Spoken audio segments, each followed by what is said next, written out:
Meanwhile, Wubin was driving the young girl he had picked up from the club to her house.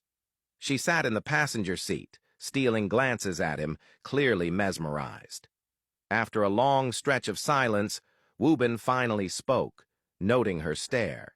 The girl smiled and remarked that he looked like a movie star, the kind who always played the bad boy. Wubin chuckled, then gently scolded her, saying she was far too young to be out clubbing alone and drinking to the point of being helpless. He questioned what could have happened if he hadn't been the person who found her. What if it had been someone with bad intentions? The girl simply smiled and said he was clearly a good guy, even calling him her savior. She then offered to buy him a coffee as thanks. Keeping his eyes on the road, Wubin ignored the offer and instead asked who her father was. The girl confidently revealed that her father was one of the best lawyers in Korea, a man well known and respected for his work with high-profile clients. Wubin, trying to piece things together, glanced at her and asked if her father was Kim's family lawyer. She nodded without hesitation and proudly added that he was highly skilled, often representing Korea's elite. She even offered to put in a good word for Wubin if he ever needed legal representation. They finally arrived at her house. Wubin parked the car and turned to her, saying he would walk her inside.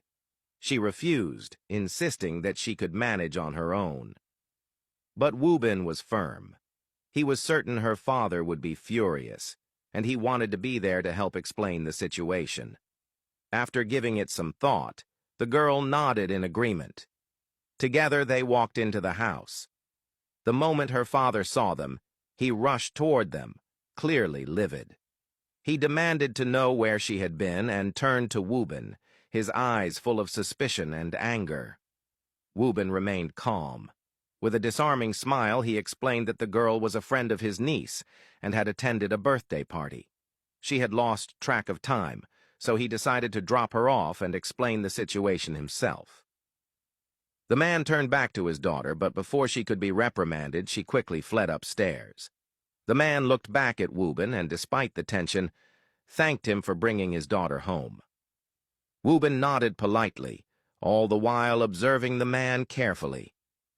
His thoughts drifted to what Minsu had told him, that this very man had been conspiring with Kim's stepmother and stepsister to rob Kim's father of everything. He knew this was the man at the center of the betrayal. He just needed the evidence to expose him. Snapping out of his thoughts, Wubin smiled faintly, told the man it was nothing, and turned to leave. As he was about to get into his car, the young girl came running after him,